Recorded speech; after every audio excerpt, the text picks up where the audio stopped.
Welcome to the Relaxed Dog Podcast, the podcast where the dogs are the stars of the show.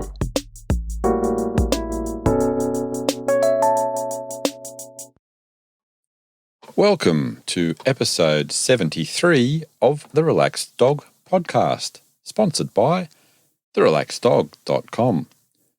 Thank you very much for finding this show. Welcome back if you've listened before, and an extra warm welcome if this is your first show.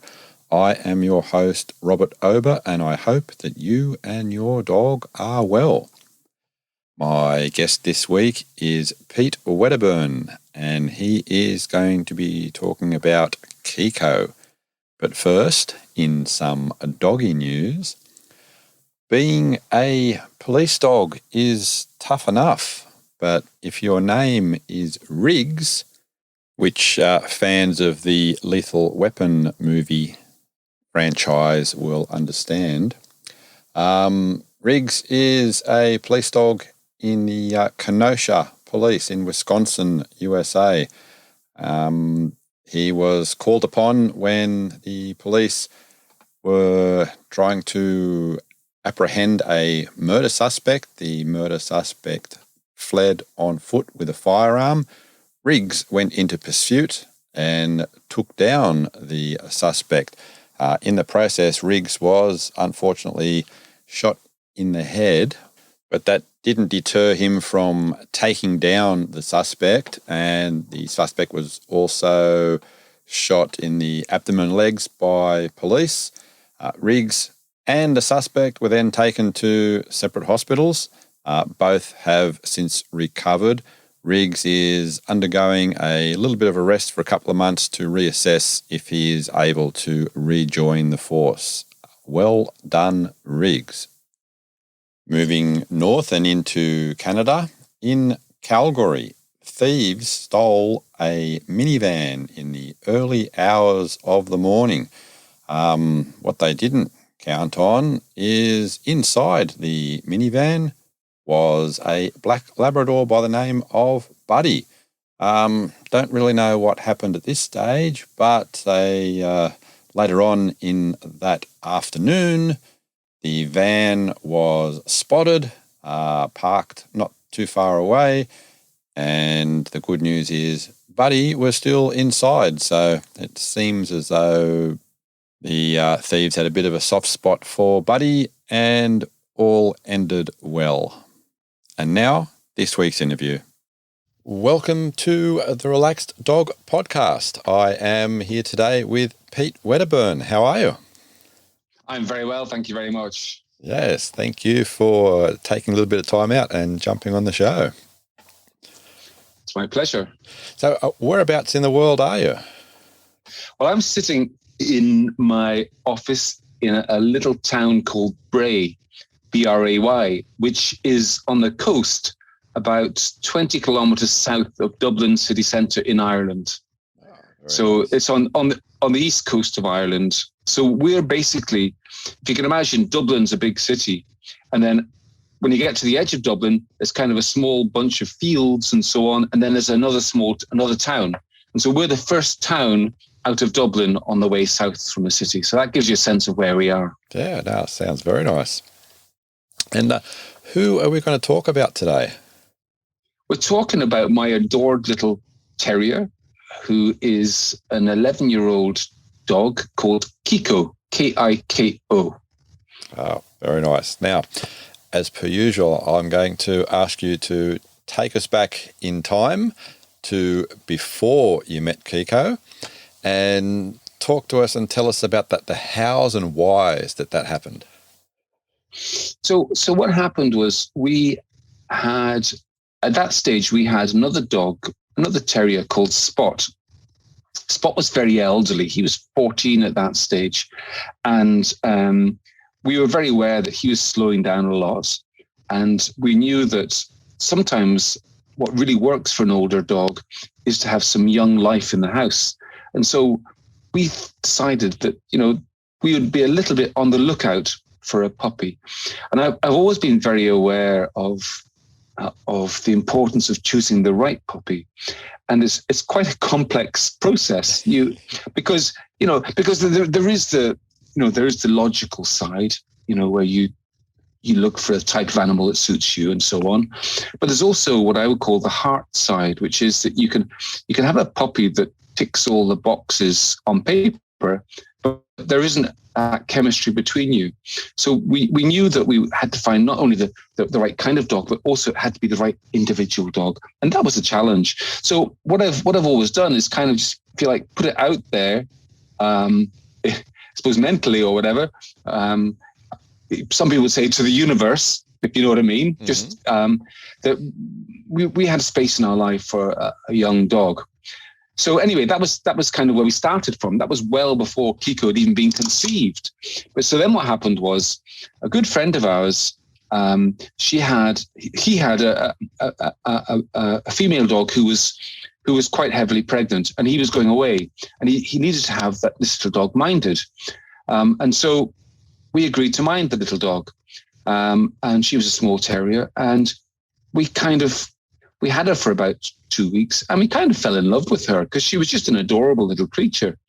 And then the fact that she was pregnant kind of that made our ears prick up, and we talked to him and said, listen, she's going to have pups. Would we be able to perhaps have one of those pups? And he said, of course, yeah, I'll put your name on one. Now, she wasn't a pedigree dog or anything, and it had actually been an accidental breeding, but it was a kind of half-planned accidental breeding because he knew that a lot of people loved his little dog, and he knew that he'd have no problem finding homes for the puppies that she produced. So that was kind of the background to Kiko's. So then what happened was, on the day that she had the pups, he sent us a photograph of all the newborn pups, and he said, one of these is yours. And that was it. And so we knew then that she was on the way to us, even though we hadn't met her. Mm-hmm. How many were in the litter? There was about 7 in the litter. It's my memory. 7.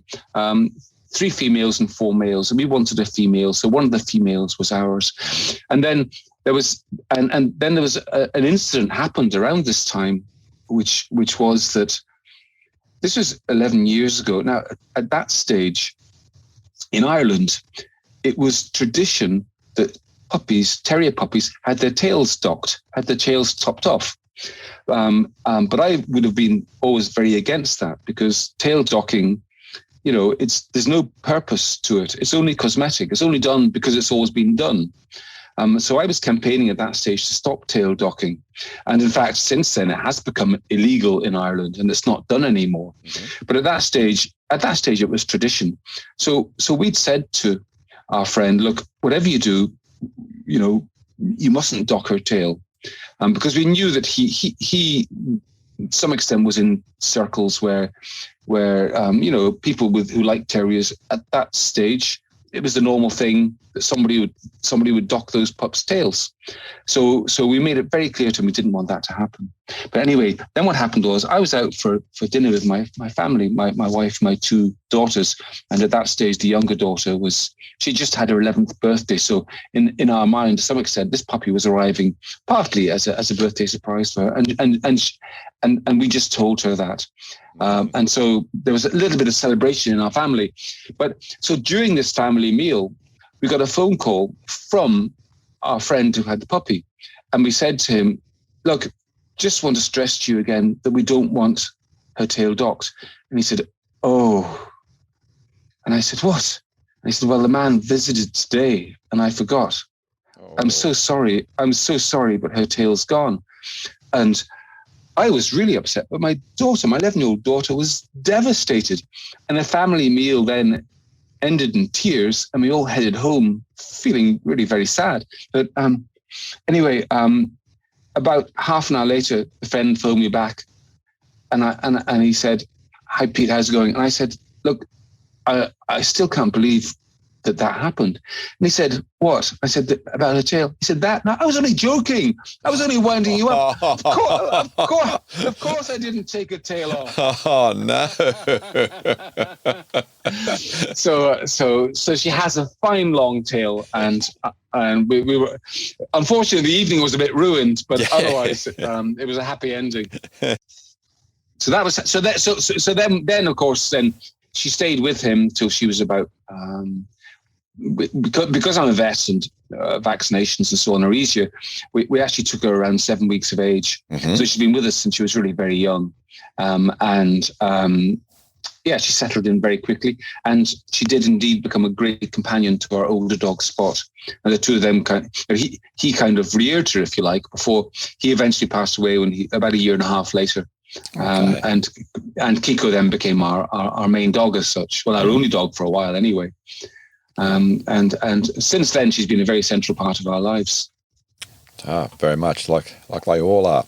Can you recall over the first sort of like couple of months of her puppyhood, were there any sort of like major issues with her settling into the home? No, she was a very well-behaved dog from the start. We've always been keen on using crate training for puppies, and that's what we did with Kiko. What that means is that, she very quickly began to realize that this metal crate was her bed, and so she'd go in there, and that's where she was happy, and she never messed in there at all. So we used that as a way of house training her, that when she was in the crate, she knew she wouldn't want to go in there, and when we took her out the crate, we would take her straight outside and give her loads of praise when she went to the toilet, and then we bring her back in again. And as well as that, then if she was ever out of the crate walking around, we would watch her very closely, and at key times, we would realize she was about to go to the loo, and we would take her outside and wait until she peed and then give her loads of praise. And the key times would include, for example, just when she'd woken up, she'd been sleeping, immediately after a meal, but also at any time she would just sort of start to look a bit different. She might stop playing. She would start to walk in circles. We would see that she had a bit of an urge on her, and we'd take her outside. So she was house trained very quickly indeed. And yeah. And in which room was her crate? So we actually have what would be called in this country a utility room. So it's a room with washing machine and dryer in it, and a fridge and the boiler for the heating system for the house. So it's it's not a huge room, but it's a big enough room to have a couple of dog crates and feeding bowls and so on. And that's kind of the dog's base in the house. So okay. that's and she knows. I mean, over the years, one of the things that's evolved has been the routine. And I think for all dogs, I think having a strong routine is a great thing. It makes their life more predictable, and they like it. So, for example, bedtime is a classic example.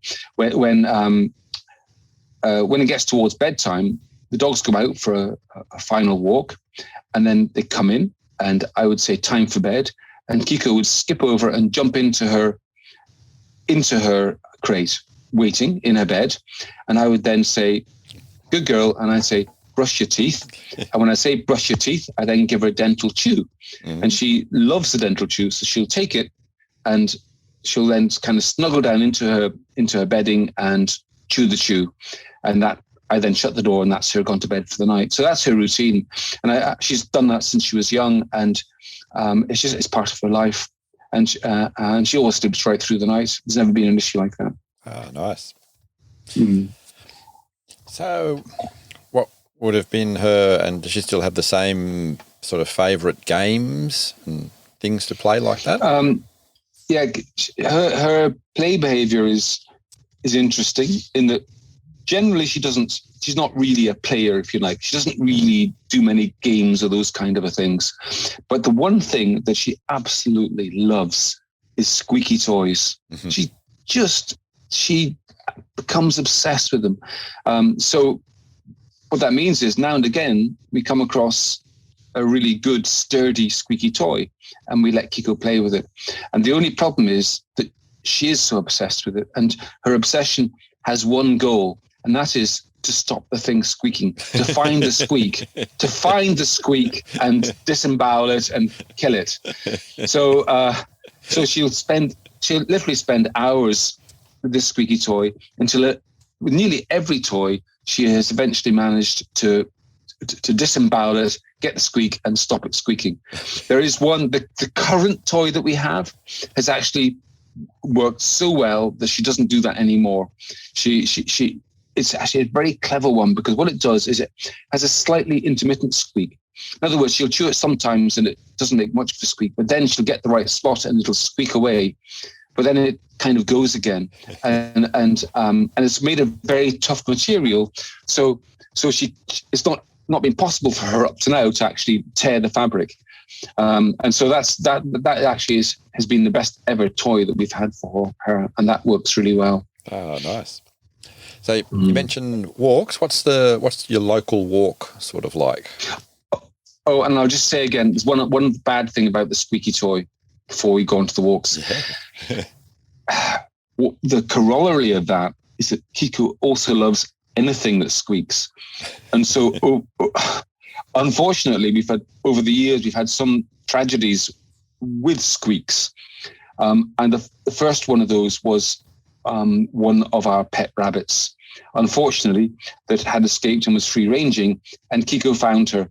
And Kiko is the most rapid dispatcher of small creatures. She just grabs them and shakes her head, and they've gone very quickly. So unfortunately, she killed that rabbit.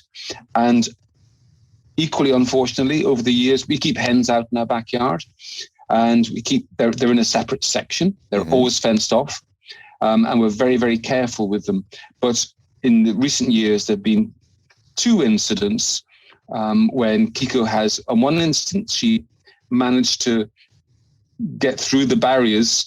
And there was one particular young chicken hen that we had that we adored. And when she found the little crack in the fencing, she was like a torpedo. We were there at the time, and she was literally, she shot through, grabbed the little bird and shook. And we were there immediately, but it was too late. The bird was dead. And then another lovely little hen that we had unfortunately managed to fly and flew over the barrier fencing, landed on the lawn, and we saw this happening because we were outside, and it was like it was all in slow motion. We were going, no! Oh. And Kiko was again like a torpedo, and we got there literally, I suppose, 5 seconds after she got to the hen, but it was too late, and she'd de-squeaked the hen, which also very sadly meant she'd killed the hen. So that's a bad side of Kiko, and we just need to watch that very carefully. I think it's a lot of mixed emotions there. Yeah, it is. I mean, you can't blame Kiko. No, it's in a DNA. And when the animals have died, the rabbit and the 2 hens, it's been a very, very quick death. You know, she's merciless and brutal, but very, very fast. So they haven't suffered a lot at the time, but it's the loss of life and loss of our friends on each of those occasions that's been very, very upsetting. And it actually makes it very difficult to be nice to Kiko afterwards, because you do, even though you know rationally she didn't mean to do that as such, she wasn't being vindictive, it's just what she is. But it's difficult to feel quite so fond of her after she's done these things. But that's life. Yeah. Do you get much sort of like negative criticism from different sort of like other people that you've mentioned that to? Well, yes. I mean, it's like I say, it's life. I mean, you can argue in each of those cases we should manage her more effectively, I suppose, and so I feel a bit guilty about that. But I think it's what happens. However careful you are, sometimes accidents happen, and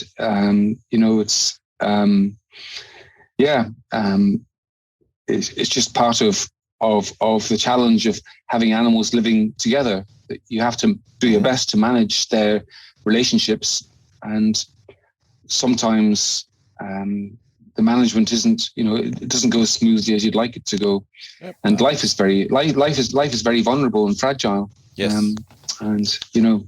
Yeah. It's also sometimes that some people need to be aware of the ancestry of what their different breeds. And I know it's not wanting to stereotype, but there are a lot of breeds that have been bred over hundreds and more thousands of years to do specific things. And just in the last couple of years, we look at a dog like that and someone says, that's a pretty dog. And they want to take them out of and change what has been in their DNA for a long, long time. And it's a challenge for a lot of dogs. No, you can't. I mean, dogs are what they are. And actually, an interesting thing about Kiko is that we did wisdom panel insights on her, the dog DNA test. I'm not sure if you're aware of that. Mm-hmm. So what you can do, because we knew obviously that her mother was a Jack Russell. That's what her mum was. But we didn't know who her dad was, because there were several possibilities, you see, because there had been a few visiting, or a few male dogs had been around when this little terrier was in season.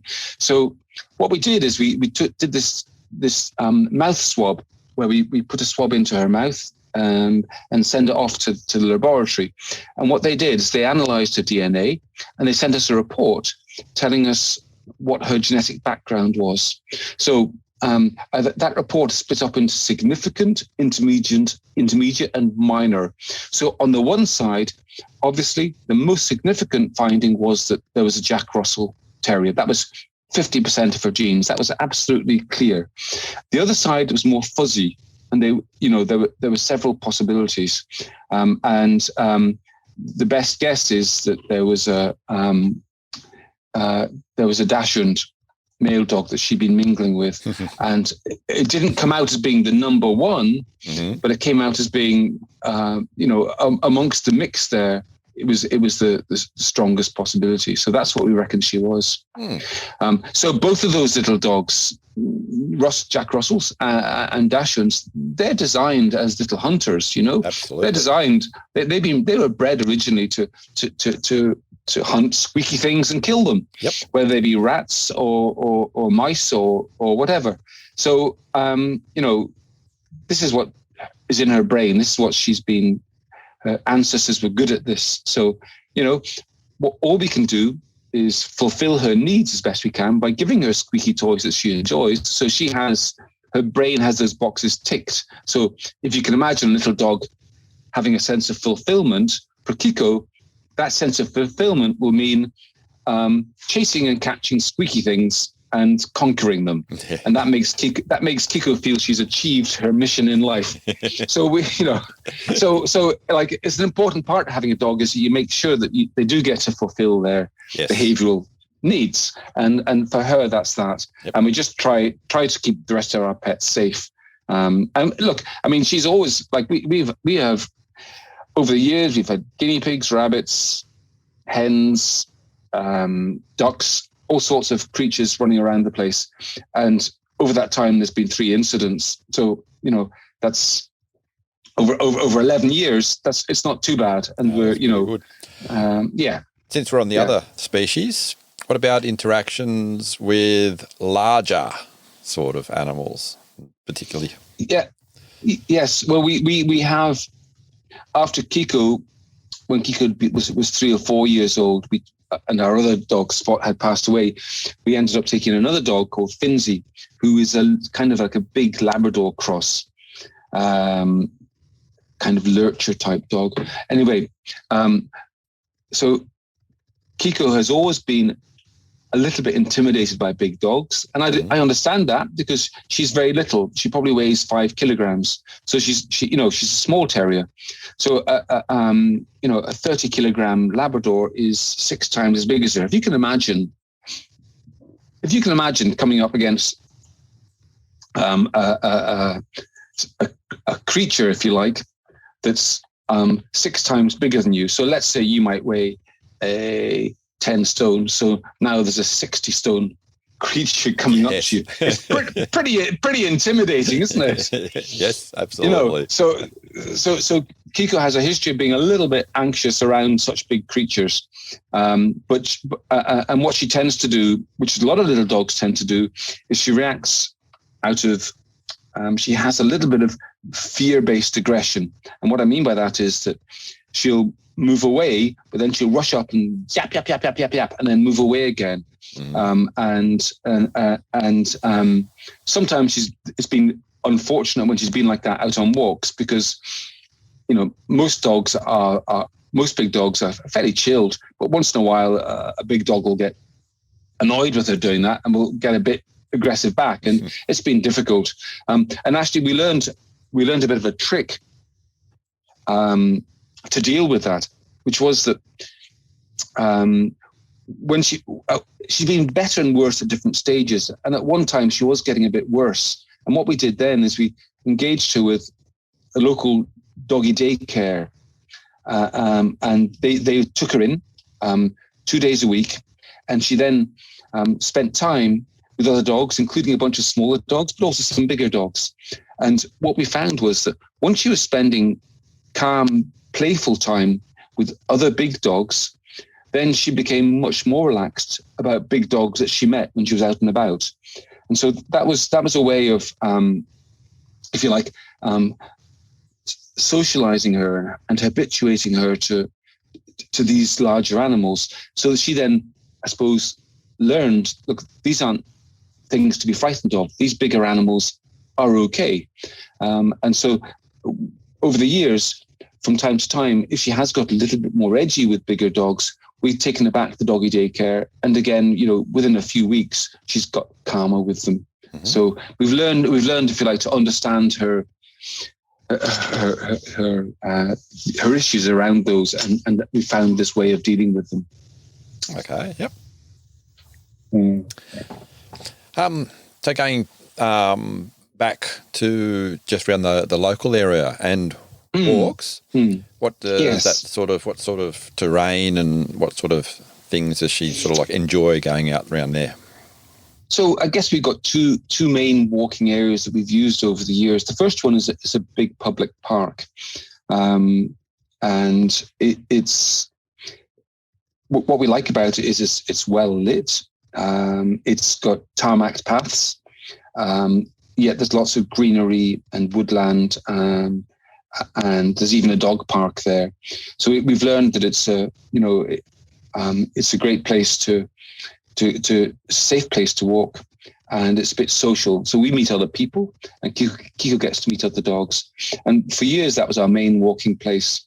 And then the other place is, which we've been using more recently during COVID, is just I suppose it's the grounds of a big stately home near our town, and you pay a membership for that. Not very much, but if you're a member, then you can take your dog and walk them there, and it's much more countryside like. So wider fields and hills and woodlands, and so it's and less animals around and less people around. So it's not as social, but it's more countryside like, if you like. Oh, nice. So like a private dog park type thing. That's it. We prefer that. And just to go back to the dog park thing, I just mentioned that the other place that we go, there is a dog park. And I have to say, sadly, our experiences with dog parks have not been good. And it's actually put me off dog parks as a thing. And the reason for this is that we had a particular incident where we were in the dog park, and it was great. And Kiko was playing with some smaller dogs, and our other dog, Finzi, loves chasing a ball, and so we were chucking a ball repeatedly, and this is all going well. But then what happened was a big male boxer came in, and Kiko went up and did a bit of a yap to this big boxer, not an aggressive one, just a yap yap yap, and the dog jumped on Kiko, put his paw on her, and really had a good go at her, and the owner of the big boxer came up, and I said, look, your dog is giving our little dog a really hard time. Would you mind controlling him? And he said, no, that's what dogs do. What's the problem? You know, this dog was hurting our little dog a lot. And it quickly kind of escalated into a bit of a shouting match between me and the owner of the boxer dog. And that, I'm afraid, was the last time I went to the dog park. That's understandable. Because and I've realized, like, to me, dog parks at their best are in places like New York, where they're busy dog parks, and they're sufficiently busy that the local authority employs a referee, if you like, a dog warden, to be there all the time.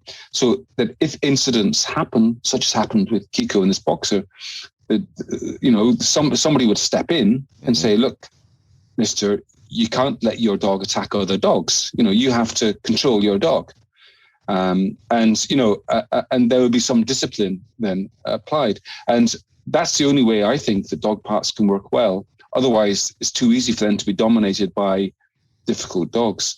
And I actually have a concern about dog parks because they are becoming more popular.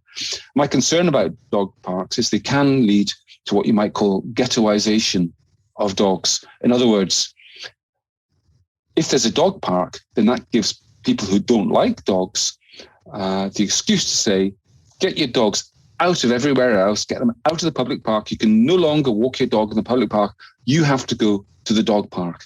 And so you can end up in a situation where the only place dogs are allowed to run is in dog parks. And I that's not the society I want to live in. I want to live in a society. I want to live somewhere where, people have to be responsible for their dogs, you can't have dogs that annoy other people. You have to have your dog under control at all times. And if your dog is under control at all times, then I can't see why we shouldn't have dogs in all parks, and okay, you might, I understand there are some people who have almost like a phobia of dogs. So they get very, very frightened when there are dogs even close to them. And so I can understand that, we do need to have some areas where dogs aren't allowed at all. And that allows for people to go somewhere feeling safe, that they're not going to be confronted by a dog that they're anxious about. But in general, I think dogs should be allowed everywhere. Absolutely. And that's it. So having said that, and then with you having Kiko as such a small dog, have you ever taken her places where it might have been, should she have gone in there, or?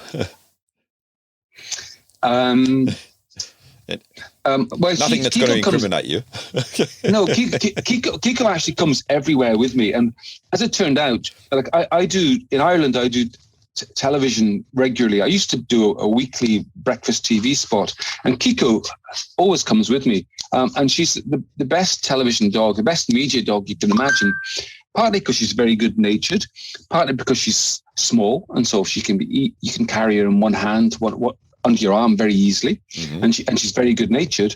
And also, interestingly, because she wears makeup all the time. And you might say, what? What are you talking about? You're going to have to explain that. Okay, well, what I mean by that is that her facial coloring is such. She's got a light brown face, but she's got black pigment around each of her eyes. That's just the way her face is. Mm-hmm. But what it actually means is it's as if she's wearing eyeliner. So it means that her eyes really stand out very beautifully. And she's a very good-looking dog on television and in photographs. Because our other dog, Finzi, she's black. She's a black dog, completely black. And the problem with a completely black dog is that that's utterly useless when it comes to photographs and video, because you can't see the dog's expression or facial features. So Kiko is the perfect media dog. So she comes everywhere with me, and she's very good at that. And I've never felt she's been out of place at all. You always have to be careful when it comes to, things like restaurants and so on, or even in Ireland, pubs. Some pubs let dogs in, others don't. And so you have to be aware of that. Have there ever been any sort of shall we say, interesting sort of instances that you can recall? There have, again, slightly unfortunately, because I know. If Kiko, she's always a very good-natured dog, but there are some incidences where other dogs get a little annoyed with her, and she's not one to back away. Mm-hmm. So if another dog comes up to her and gets a bit uppity, then she'll get very uppity back. And so I've never been aggression as such. It's only been barking, but she's got a very high pitched bark. And so there have been times when, there've been barking sessions where if two people were shouting at each other, they'd be chucked out of the pub. And that's what had to happen. There's a Kiko and the other dog had to be extracted. Not very social. Paints an interesting picture of perhaps some bouncer type personnel coming over and says, "Oi, that's enough." Yeah, get out of here. Exactly. So, travelling around, how does Kiko usually travel? Yeah, so we basically have a hatchback type car with a boot area, or what's called a boot in Ireland. Maybe in Australia you call that a trunk, I don't know. And the top bit of it is open. And it's lined by a special kind of PVC type liner, and then it's got some blankets or special kind of, what do you call them, blankets that are designed to line a boot. So that you can wash them and so on. So she travels there with Finzi. The two of them travel in the back of the car like that, and that works really well. I'm very, very aware of dog safety in travel, and dogs are dangerous if they're out and about in the car. They're dangerous themselves if there's an accident, but they can cause an accident even by getting under the pedals if the dog was allowed to run around the place. And as well as that, a little dog like Kiko would actually become a missile if there was an accident. She'd be flying through the air and she could collide with the person and cause injuries to the person as well as injuries to herself. Yep. So traveling in the back of the car like that works really well. Because if there was an accident, she would be safely contained inside the small space there. I mean, the only catch is that she is a bit of a climber. And so we'd have to watch that if we left her alone in the car at all, she'd be quite quick to clamber over the top of the boot and then into the rest of the car. And she'll do that if there's any food around at all. She's highly motivated by food and finding food. And so we do have to watch that side of things, Mm-hmm. She's an escape artist. So having the food as a big motivation, do you use any specific type of training for her? I basically what we have is a range of treats called Thrive. I probably don't have those in Australia, but they're like little dried liver treats, and so they're extremely tasty. They probably measure less than a centimeter in diameter, little treats, but Kiko absolutely loves them. And so if we're exercising her on walks and so on, there'll be times when we'd want her to come back and she's out running, and we'll call her back, and her recall is very good, but it's predicated on the fact she knows she's going to get the little treat. Mm-hmm. So the word is treats, treats, treats. And she will sit down right in front of you and look up with great expectation, and then she'll get her little Thrive treat, and she just adores those. Yeah. So our other dog, Finzi, is more motivated by her tennis ball. Kiko, not so much. Kiko, she would be motivated by a squeaky toy, but because of the obsession, we don't do that too often. And meanwhile, the treats are what really she loves, and a special little tasty treat. She'll do anything for you if you give her one of those. Nice. What about taking holidays and things like that? Do you think there's a favourite spot that Kiko would go to? Yeah, we like going to West Cork, which is on the sort of southwest of Ireland, and we often go to a cottage there, and Kiko and Finzi would come with us usually, and they fit in really well. They enjoy the travel, and they enjoy new areas. We go to new walks, and you can just tell, like, when we go for new walks, they do a lot more running around and sniffing than they would do at home. So obviously they're loving the new sense that they get from a new place. So yeah, they'd often come with us. If you go overseas, as you do sometimes on holidays, then we have somebody stay in our house, and that's the best answer. I don't know if you ever come across a service called Trusted House Sitters. and it's a website. You pay a small subscription for it, and it works in two ways. First of all, if you're someone like ourselves who's got some pets that need minded, you can put it out there, and somebody from another country usually will visit your country, and they'll use your house as their base, and they'll mind your pets as part of their thing. Mm-hmm. And money doesn't change hands. Basically, they get to stay in your place rent-free, and they mind your dogs. And you get the security that your dog's been looked after by somebody who likes animals and will do a good job. And that's the one way it works. The other way it works, we've also done, is we would at the start of the year, we'd scan through the listings and we'd say, oh, look, there's a house in rural France where they've got 2 dogs and a cat, and they want somebody to mind them. And look, they've got a swimming pool out the back, and that's a lovely area. So we would then talk to the people by Skype usually, and we'd come to arrangements, select the dates, and work out what works for both of us. And then we'd fly to the airport near them. They'd meet us at the airport. They'd bring us back to their place. They'd introduce us to their pets, and we'd spend 24 hours together where we would learn the pets' routines. And then we would then drive the people to the airport in their car, and then we would have the use of their car. They go off on their holiday somewhere else, and we would mind their house and their pets. And then 2 weeks later, we'd drive to the airport, we'd pick them up again and bring them back, and that's the job done. And so for us, it means we get to visit another country. We don't have to pay rent for the property that we're just staying in. And actually also, we get to spend time with some lovely animals when we're away on holidays. Yeah, no, sounds great. Win-win for everywhere. Yeah, it's it's like a lot of these online services. It works by reviews and by recommendations. So, you as a pet and house minder, you get some reviews, and so other people who are looking for a house and pet minder, they can look at your profile and they can see that you're a reliable person who's done a good job in the past, and that's how it works. Yeah. So trustedhousesitters.com, it's a great website, and it works really well if you want to have a different way of having your pets minded. Yeah, that sounds great. I have to give it a look. It's a question I ask all my guests is to complete the sentence. I can't believe my dog ate. Yes, I can't believe she ate that box of chocolates. A box of chocolates? I've had a little bit.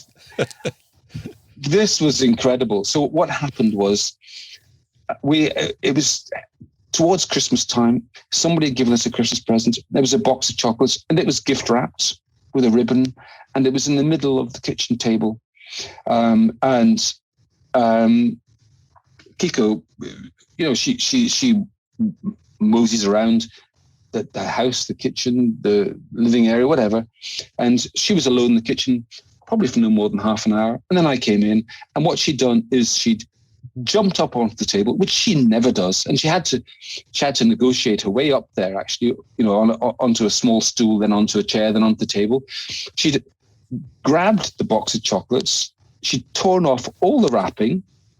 She'd then torn through the cellophane, and she'd opened the box, and she'd eaten about 10 chocolates when I found her. Ooh. They were all scattered around.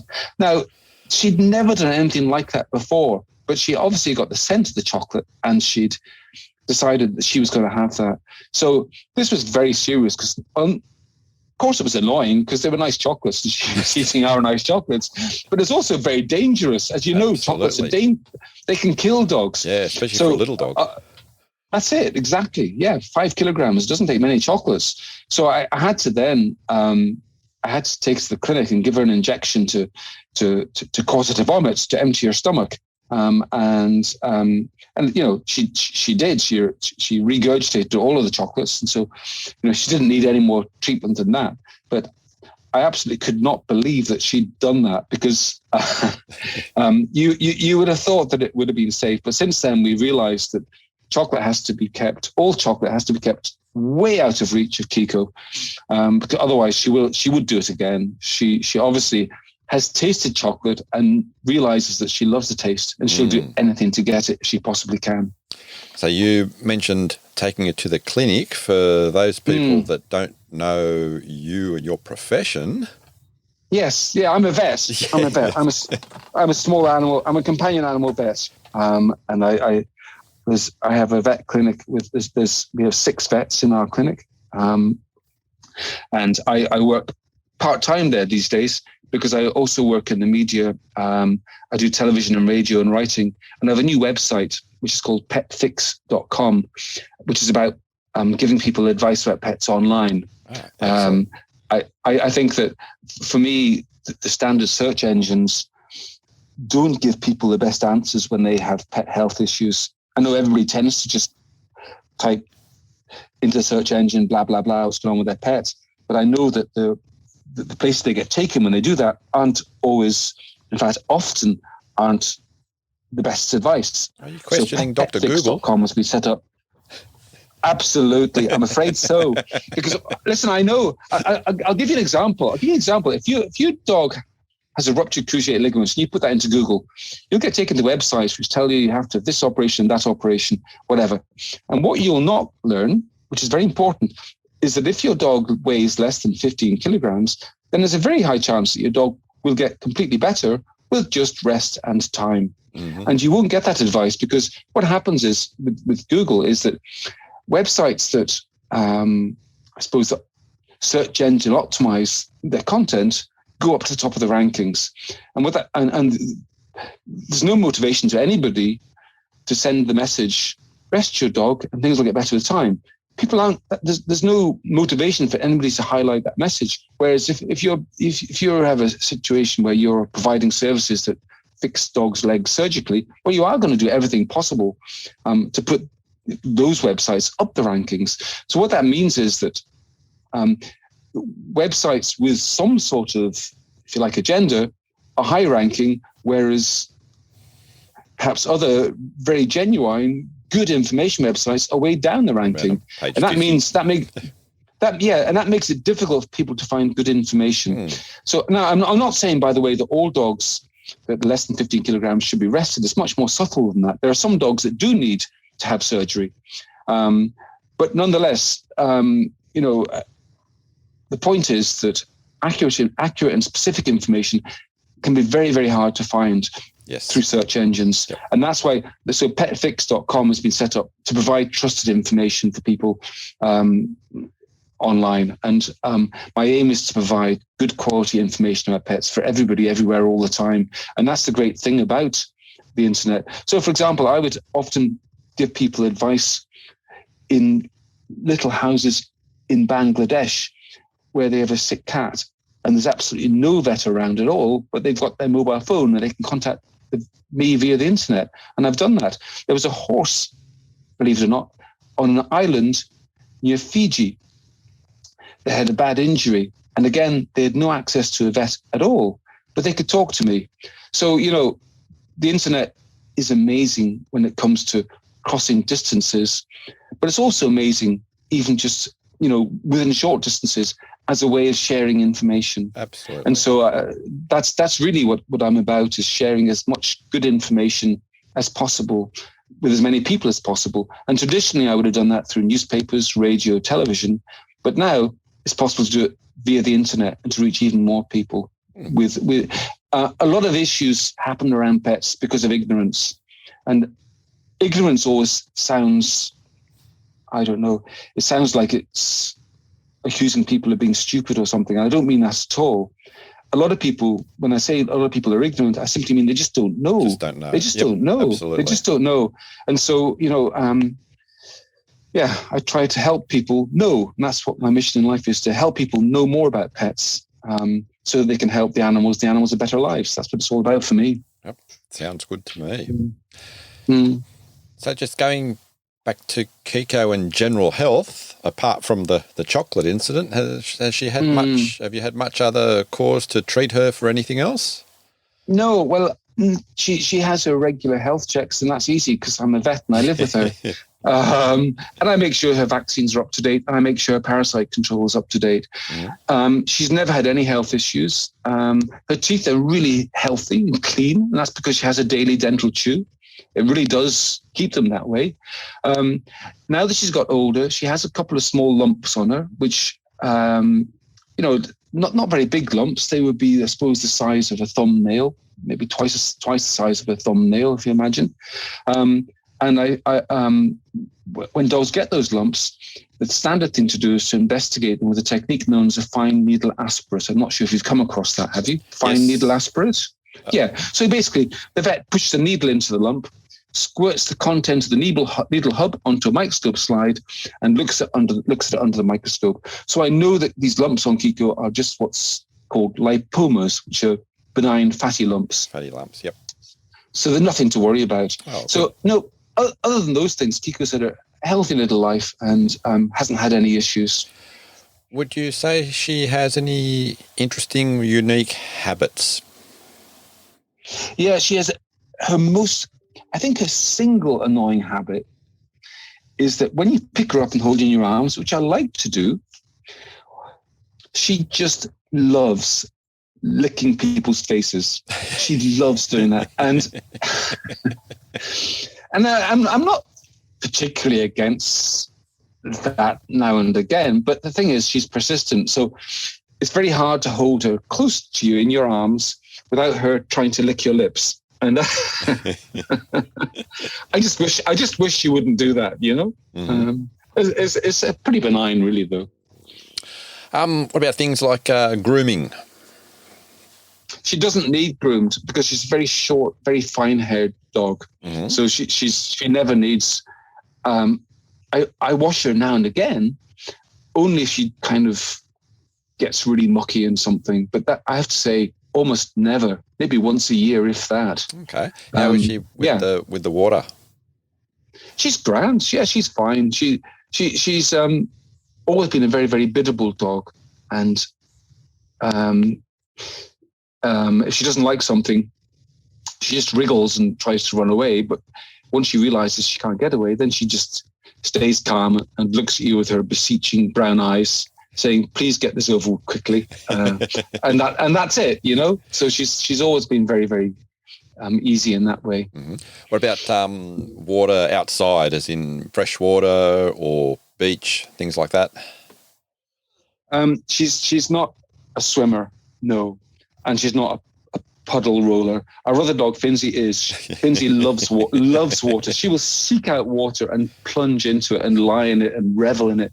Whereas Kiko, one of Kiko's peculiarities is that she dislikes wetness and bad weather. So if it's raining outside, when it's time for the morning walk, she will stay in her bed and just look at you, and she'll shiver.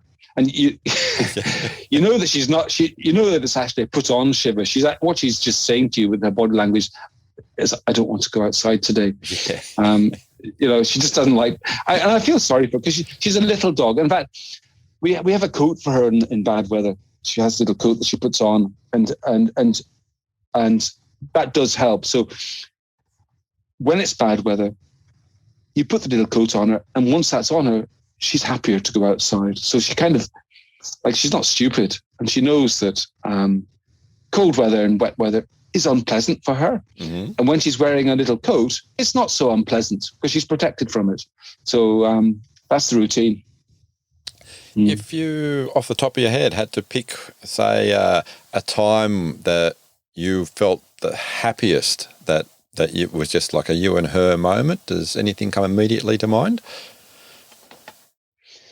Well, I think for me, it probably is the times when it's just been me and her, and we've been waiting to go on television. And so if you do television work, basically there's quite a lot of waiting time, where everything's been set up and you're going to be on air in half an hour or something. And so what that means is that at those times, it's a very quiet time, and it's just me and Kiko sitting in the green room waiting. And I suppose that's probably the times I remember best with her, because it's very focused, just me and her, mm-hmm. and we're just sitting there together. And she's very good company in that way. She'll just sit there and be with you, and very patient little dog. So I have lots of good memories of those times, just me and her. You think of one of the more memorable times that she has been on air with you and done something that's? Yeah, she's mostly very good, except that there have been times when, if she gets a bit impatient, she will bark, and barking's not good when you're doing live television. So that there have been occasions where I've had to put her into a crate. Usually it's been part of the discussion. I might be talking about how crates are useful. And then I would have, I'd also be talking about different treats for dogs. So I would have some treats in my hand, and Kiko be in the crate. And of course, she doesn't know this is live television. She's meant to be behaving herself. So next thing, she's barking repetitively and loudly. And I'm kind of having difficulty being heard because Kiko's so keen to get her treats. So she's telling me that she wants her treats in her very loud voice. So that hasn't worked well on television. But look, other than that, she's actually been the ideal television dog. Yeah, probably one of the, if I think about sort of sad bits of my life, one of the sad bits of my life these days is my knowledge that probably in the next 5 years, Kiko's going to get to the end of her life, because that's just what happens. Little dogs like herself tend to live till they're somewhere between 14 and 17.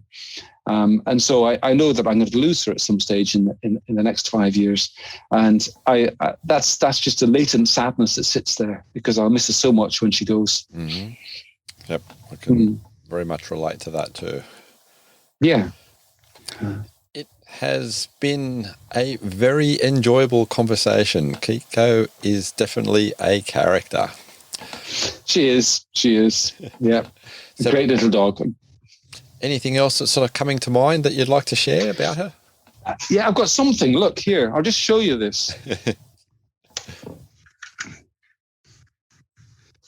That is a globe of the world, you see? Yes. And on one side of it, look, there is a little image of Kiko. So what actually happened was a charity that called Goal that does work in developing countries to help people. They had an auction, and what they did as the auction was they got different artists from around Ireland to link up with people who owned animals and to create an object that included the animal and the work of art. And then they auctioned off the different things. And so Kiko was chosen as a model by an artist who then made this sphere. And it's a big ball, isn't it? It's like a beach ball, really, but it's solid. It's solid. And it's a globe, so it's got the whole world on it, but it's also got Kiko's head on one side. And so I went to the auction, I bought the piece, and it now sits happily in my study. And it's just a lovely image of Kiko there. You've described it fairly well, and it's a very beautiful and unique piece. It is, isn't it? So when Kiko's gone, this will stay with us, and she'll also be with us in our lives in one way or another. Yeah. Do you just want to remind people listening again of where they can contact you? Yes. Well, I've got two websites. So petfix.com, petfix.com. It's the first place you can find me. And I also have my own website, which is petethevet.com, petethevet.com. So go to either of those websites and click on contact. You can reach me, and I'm happy to talk to anybody, anywhere, all the time. Pete, it's been very enjoyable again. Thank you very much. Thank you. It's great to have a chat. And thank you from Kiko. Woof, woof, woof. Thank you very much for listening. I hope that you enjoyed the show. I would really appreciate it if you would tell a friend, just like our new listeners in Lapu-Lapu in the Philippines and in LA in the USA. Once again, if you want to leave a review or you want to like or share, please do so. You can contact me at podcast@therelaxeddog.com and feel free to join the Facebook group. Until next week, stay safe and remember, your dog is family.